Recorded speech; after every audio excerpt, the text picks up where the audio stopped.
De acuerdo a cierta perspectiva de la historia colombiana, uno de los elementos más importantes fue el enfrentamiento entre Simón Bolívar y Francisco de Paula Santander. Esto originó la disputa entre los partidos políticos, el liberal y el conservador, y generó el bipartidismo de manera radical e incluso animó las guerras civiles del siglo XIX y la violencia de la primera mitad del siglo XX. Para entender los motivos, las estructuras de diferenciación y enfrentamiento, la raigambre que produjo esta disputa entre Santander y Bolívar, conversaremos hoy con el historiador David Bushnell. David Bushnell ostenta los títulos de máster y doctorado en historia de la prestigiosa Universidad de Harvard y ha estudiado durante años temas relacionados con la historia política de Latinoamérica y en particular de Colombia. Es profesor emérito de la Universidad de la Florida y miembro extranjero de la Academia Colombiana de Historia.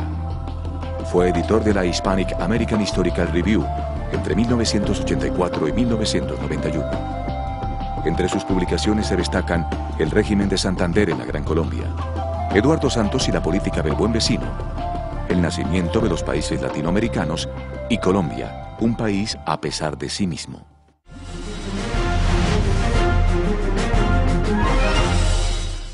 Profesor David Bushnell, muchas gracias por participar en este programa de Hechos y Relatos de Nación. Profesor Bushnell, comencemos hablando, pues además de uno de sus grandes trabajos de investigación que es sobre la vida y obra de Francisco de Paula Santander. ¿Qué representa Santander realmente como prócer de la independencia, como fundador civil de la República, como símbolo nacional de Colombia? ¿Qué representa Santander para Colombia realmente? Bueno, él representa un poco de todo lo que usted acaba de decir. Claro que como militar de la independencia es uno de muchos y que hizo una buena carrera militar, pero nada muy sobresaliente. Su talento realmente básico consistía en la administración pública.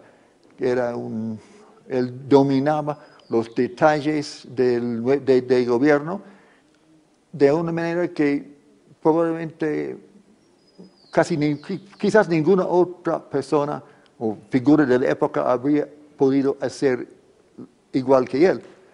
Él conocía bastante bien el país y, lo repito, los detalles de gobierno no lo fastidiaban a él. Él seguía bastante de cerca lo que pasaba y incluso, claro, que sabía manejar el Congreso y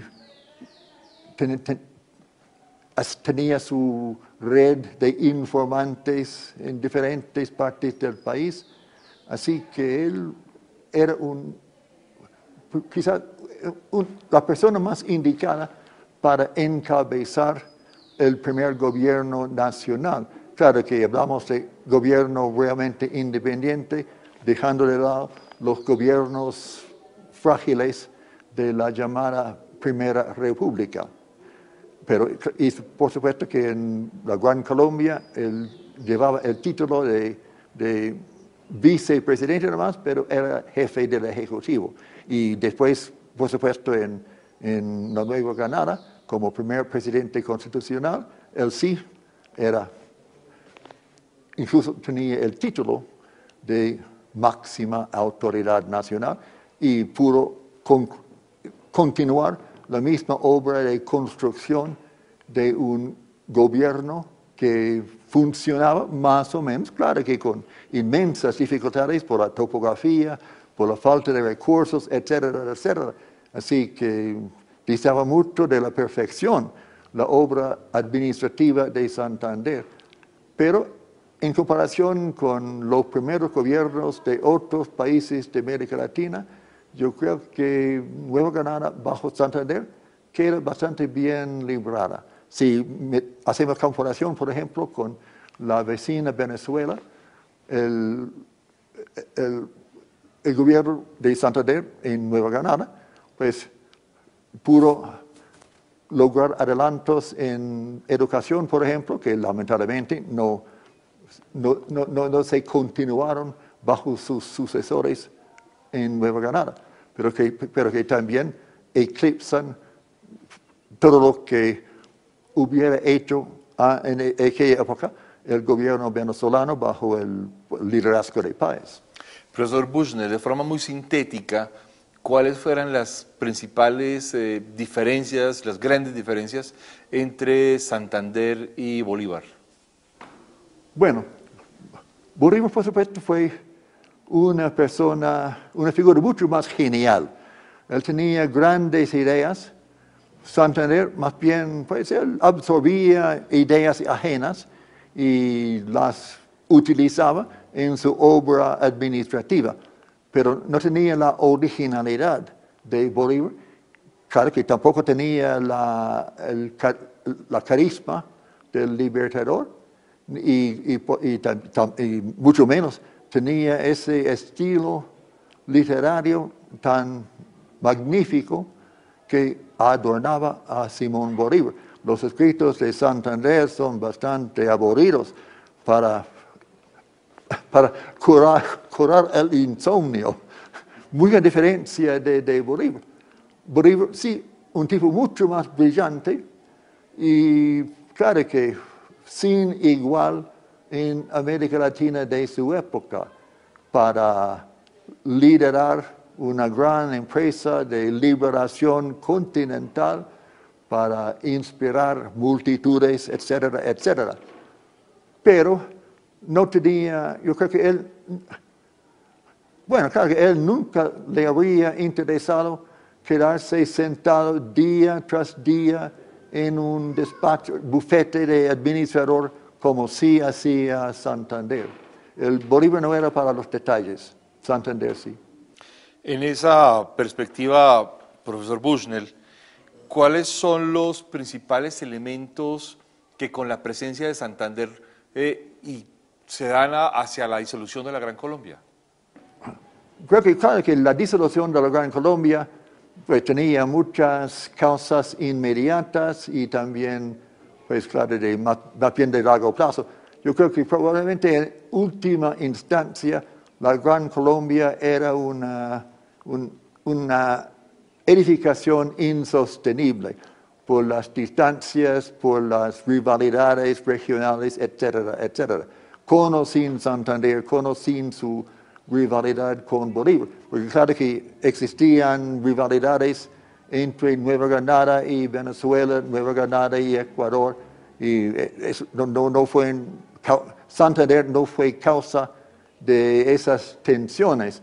Claro que cuando llegó el momento de crisis, Santander automáticamente se convirtió en paladín de la Nueva Granada en comparación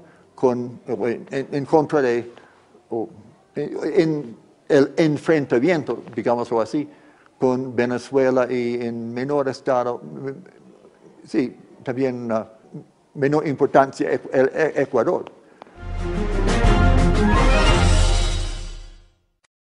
¿Qué permite consolidar a Colombia después de la Gran Colombia? ¿Qué es lo que permite que la Nueva Granada en ese momento se convierta en un país mucho más estable?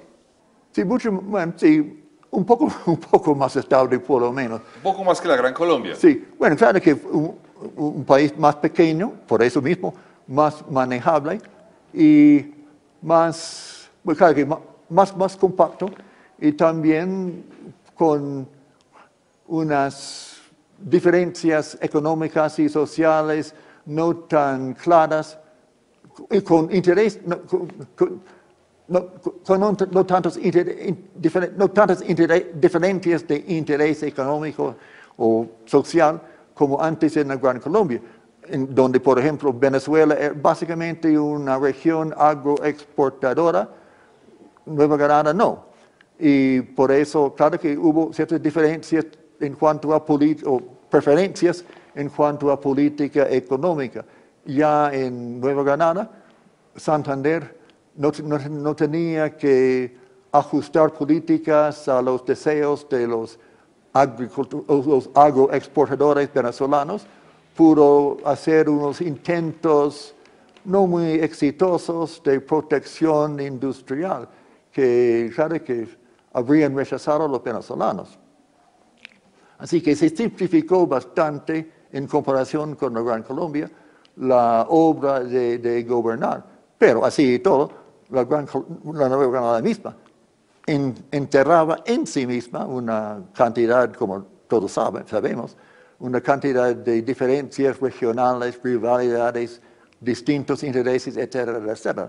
Así que no era un país fácil de gobernar. ¿Qué tanto influyeron Santander y Bolívar para gran parte de las guerras civiles del siglo XIX? Bueno, yo creo que realmente no influyeron mucho.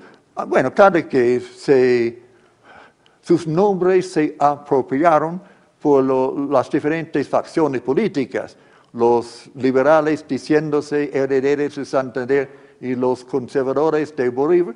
Y bueno, realmente si no hubiera habido pues Santander y Bolívar, habrían pues buscado en otra parte unas figuras así para proclamarlas fundadores de sus movimientos. Es que por cierta casualidad casi, Santander y Bolívar estaban a la mano para utilizarse así por los dos partidos. En especial, claro que sí hay cierta continuidad, indudablemente, entre el Partido Liberal y Santander. La conexión entre los conservadores y Bolívar es mucho menos clara. En las transformaciones políticas y las guerras civiles del siglo XIX llevan a la aparición de un grupo que en términos políticos es muy interesante, que son los liberales radicales. Sí. ¿Qué papel juegan los liberales radicales en un intento de modernización de la sociedad y del Estado en el siglo XIX?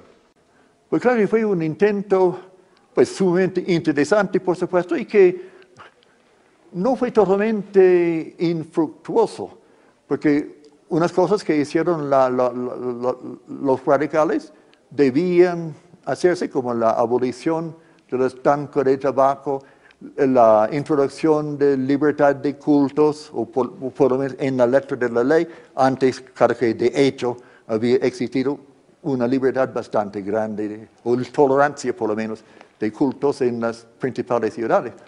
Así que la obra de los radicales, claro que yo estoy tomando el término radical en sentido bastante amplio, empezando realmente con el gobierno de José Hilario López.